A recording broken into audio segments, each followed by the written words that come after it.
This episode is a special encore presentation of Work Trends.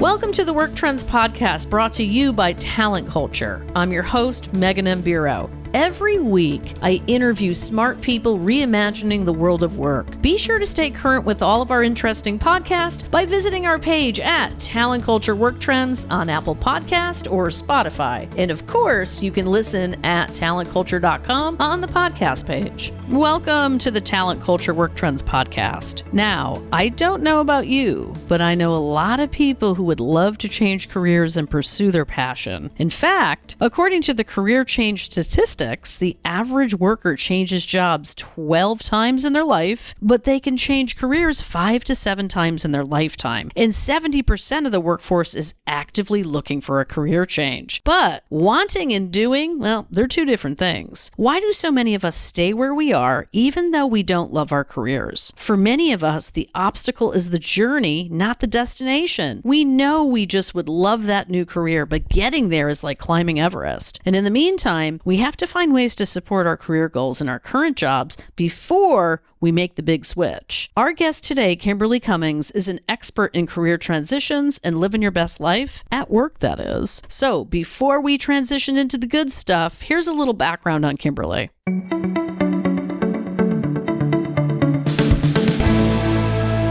Kimberly B. Cummings is a career and leadership expert whose mission is to help women and people of color navigate the workplace, make more money, and become industry leaders. Her leadership development company, Manifest Yourself, LLC, provides organizations with tailor-made solutions to hire, develop, engage, and retain women and people of color. Through her experience as a career development advisor in some of the nation's top universities and diversity and inclusion professionals in a Fortune 500 company, she has learned that there is so much more to career and leadership development besides having a high-paying job. It's about creating actionable strategies that enable professionals to do more, be more, and achieve more. She's spoken at South by Southwest, Warner Media, Fairy Godboss, Princeton University, Salesforce, and Thurgood Marshall, among others. Her work has been featured in the Wall Street Journal, Money Magazine, Business Insider, Essence Magazine, Martha Stewart, Fox 5, CNBC, and more. And I know we've got a lot to talk about, Kimberly. So welcome. Thank you so much for having me. So excited to be here. You got it. And where are you today? I am based in Newark, New Jersey, literally looking at Manhattan from my window right now.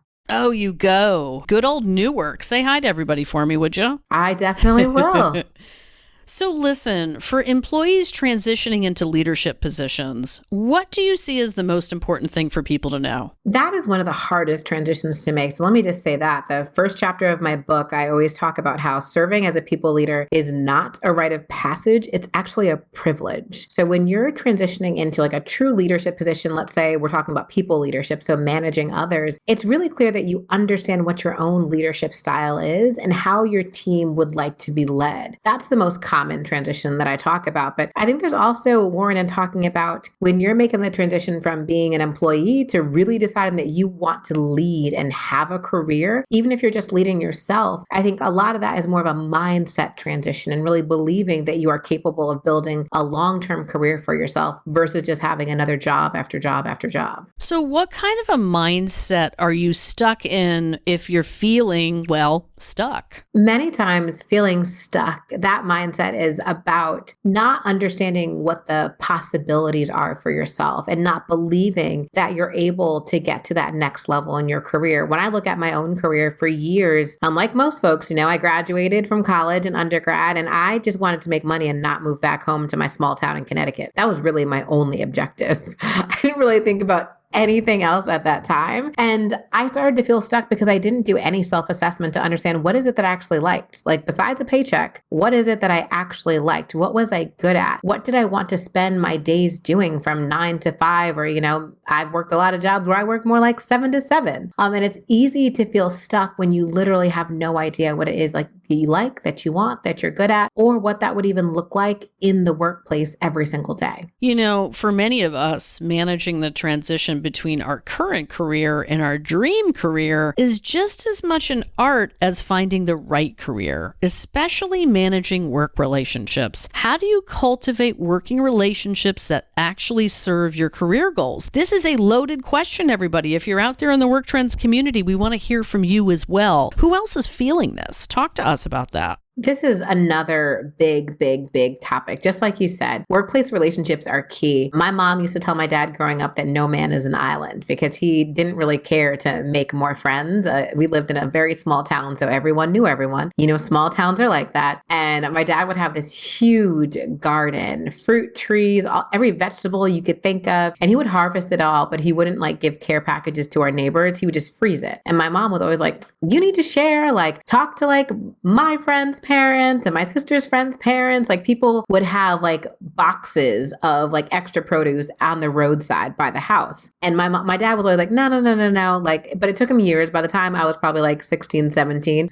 his relationships were a bit better. It took a long time, you know, but by that time he was more open and honest. And I think in the workplace, there's a similar thing that happens. By the time we need relationships, sometimes it's too late. And not too late in that you can no longer do it, but it's too late as in you want to make a move in your career right here, right now, but you didn't do any of the pre-work. So you have to start all the way back at the beginning, even though you're anxious to leave right now. So when we think about building relationships, when you're thinking about where you'd like to go, I say that relationships fall into a few categories. You need peers, so people who help you day to day in your job. The nuances of your job, these are the people you're working on collaborations with. And I always say you need them internal and external to your current company. You don't want to just build your network in your current company. They've got to be all over, right? Then we also want teachers. Sometimes I call them coaches, but the premise is the same in that these are the folks who can actually teach you how to do something, literally help you improve at doing your job. For me, I always joke and say that's Excel. I don't care how many times you show me how to make a pivot. Oh my gosh. Don't you want to see real tears? Let me go on a pivot table. You will see real tears come out my eyes. And I don't care how many times I look on YouTube, I just can't do it. Or when I was learning how to present to senior stakeholders, I'd have people who are teachers and coaches who would really help me. Like, this is how you need to speak about it. This is how you talk at this high level, etc. Then we have mentors. That's the one that most people know about, right? Those are the folks who've been there, done that, and they're really giving you advice about making your next move because they've been in your exact shoes. And last but not least are the sponsors. And that's the special, like the cherry on top. But more and more people now are saying that that's not even the cherry. Like that's the ice cream, the sprinkles, the cherry, the chocolate sauce, all of it. Because those are the folks who can pull you up from where you are to, I joke and say, where you rightfully belong. But the key thing there is that they have to have influence. And all of the other relationships that I mentioned may not necessarily have influence. They can be great professionals, but may not have the influence to really move your career. So it starts with taking an assessment of what relationships do you currently have. I have to ask you, as somebody who is, I guess sometimes if you're out there, you'll get a chuckle out of this, but some people call me an influencer. Some people think that I'm influencing trends and how they think about the future of work in HR. But I have to be honest with you, some days I wake up and go, what the heck is influence? How do you define influence? I'm really curious because others are out there going through their networking list, right? They're going through their iPhone going, well,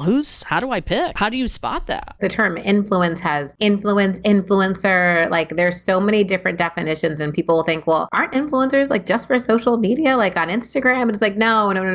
Influencers are really people who are able to inform you on various things in the workplace. They're able to assist you in different ways. They're able to influence decisions that are being made. And by influence, it means that they have the power to make decisions or connect you to people who can make decisions on your behalf. It's really that, can this person make things move? That's really what influence means to me in the workplace. Can they move something? Thank you for that. We needed that today. Yes, no problem. And I think it doesn't necessarily mean that that person is like a senior VP of something. Someone who has influence in the workplace, I always talk about our administrative assistants or chiefs of staffs. They have an amazing level of influence to get in front of people and understand the inner workings of things that are happening. Well, I have to say, half of college graduates in 2021 did not apply to entry-level jobs because they felt underqualified. Conversely, we have a lot of people who feel overqualified for their jobs. I mean, 79% leave due to lack of recognition. What is your advice to underqualified or overqualified candidates to stand out from the crowd? So first and foremost, I always say apply to the job. Don't tell yourself no before the company tells you no. I think many times we can be in our own mind and not allow ourselves even a chance for whatever job it is. So on the first side, you mentioned if you're underqualified for a job, really determine, are you underqualified? Like what transferable skills do you have that directly relate to that position? What transferable skills could you use to help you make your next move? And think about the stories you can tell that can connect you to that job even deeper. What have you done that will help you navigate that opportunity just a little bit easier if selected to interview? When you're interviewing and really convincing an employer that you are prepared for that job, it's really all about storytelling, putting yourselves in the shoes of someone who would be able to navigate that workplace environment. If you are overqualified, and let's say you really want to make this move, a lot of times career transitioners in a traditional sense, people who are moving from one industry to another, sometimes they have to go in a little bit lower and someone would say, hey, like, I don't even understand why you want this job. You clearly should be VP of blah, blah, blah versus this manager. It's being able to curate that story of why you want that job. What is the unique experience that you want to have and cultivate in that opportunity? And really be honest about that. I think many times when someone is overqualified, people get nervous that you're going to leave, you're going to require too much money or things like that. So it's your job as a candidate to really make sure you're able to curate those responses on both sides to make sure that when you're interviewing, you can articulate the key points to the hiring leader, to the recruiter, et cetera. You know, we all have one thing to draw on, and that's our personal and professional experience. What is your advice to help someone get started developing their personal and professional brand? I mean, are there common mistakes that we should be avoiding that you see? Great question. So yes and no. I think people forget that your personal and professional brand is really unique to who you are. I think many times we can try to emulate others because we think that's what's going to work, but it's important that you understand what your X factor is, what your special sauce is. Earlier on, I there's a podcast about, I think it's called Making Oprah or Becoming Oprah. And if you listen to her story, I've heard it a million times about how when she first started being on the news and interviewing people, she tried to emulate Barbara Walters. She tried to speak like her, talk like her, all of it, because she thought that was what was going to work. And there was a news segment, and I think she called Canada Canada, and she busted out laughing and couldn't stop. And that was the catalyst for her really moving into being her authentic self. And once she was her authentic self and she made her jokes on air and all of that, that really helped push her career to where it needed to be. And when we talk about branding, sometimes we try and put ourselves in this perfect box of what we think you have to be in this role. But I think we really need to think a little bit more about what are our strengths. And I'm a big believer in strengthening your strengths. Sometimes we got to work on those weaknesses, but what would happen if we built a career and a brand based upon what our strengths are? What do you want to be known for? And how can you continuously put that out into the world of work, in your relationships, in your network, in the work that you do, leaning into your strengths? I think that's a large part of what your personal and professional brand is. It's the qualities and characteristics that are innate to who you are, whether that's internal, like your actual character, or whether it's external, the experiences that you've had that you're articulating when you're interacting with people in the workplace. Absolutely. And I mean, for many of us, knowing when to go is a big barrier to a transition. There's always a reason to stay a little bit longer. How should somebody take stock of their work and know when it's time to move on? Gosh, how to know when it's time to go. That's probably one of my favorite chapters in my book. First of all, it is a very, very personal decision. I will never advocate for like, hey, it's time for you to go, or hey, it's time for you to stay. You have to really determine when you feel like it's your time. I think let's take out all experiences where, you've really had a bad experience with a boss, or there's some type of harassment, or it's really and truly uncomfortable and you really need to get out of there. But I think some telltale signs are things like feeling bored and knowing there's nothing else that you're able to do about it. Have you actually hit a glass ceiling where there's nothing more that you can do in that job? That's a time where it may be appropriate for you to start thinking about moving, because when you feel like you've hit that glass ceiling, there's nothing else for you to do, nothing else to keep you excited,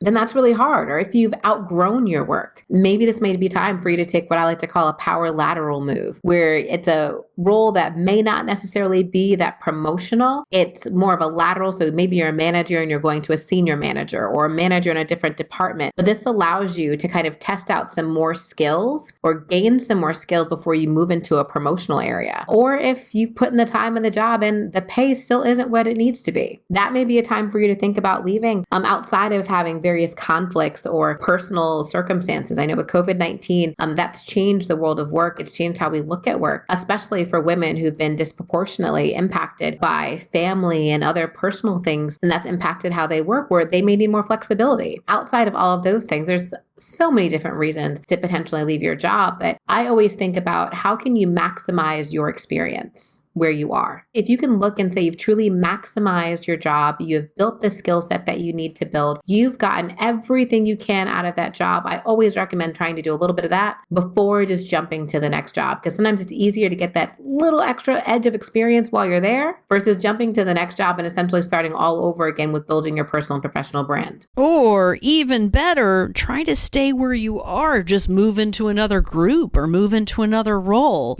From my perspective right now, we have a talent retention crisis. And so companies that are thinking about utilizing people's skills and talents and moving them within the organization, allowing them to stay, is super huge and important right now. Oh yeah, retention is huge. And I think that's something that, especially like in my background, thinking about diversity, equity, and inclusion, I think we spend so much time thinking about recruitment, so much time, but we kind of forget sometimes to have the retention. If you're spending so much money on recruitment, what can you do to keep your talent? Absolutely. And I have to tell you, we have reached that point in Work Trends. It's crystal ball time. Talk to us about your prediction for what's next in the future of work. Oh gosh, so many things. And the first thing I would say is that I feel like it's so hard to even have a crystal ball right now because things are changing so fast. Every single day, things are changing, especially with COVID-19 and how we're adapting as a workplace with what remote work looks like. I think there's going to be a lot of technological advancements, I think, over the next 2 years to create more connectivity in the workplace. I think I'm also really interested to see how introverts have been impacted by remote work. I think there's several studies that show that they're more impacted because they're not necessarily building the relationships that are needed. Other people say that they're going to thrive because being in a work environment virtually allows you to have almost an equal playing field with everyone. So I'm really interested to see the impact of introverts on the workplace and also the tech advancements that are happening to really create more connectivity in the workplace, because I have a few clients right now, and a common theme with the consulting work that I'm doing for DEI is that a lot of our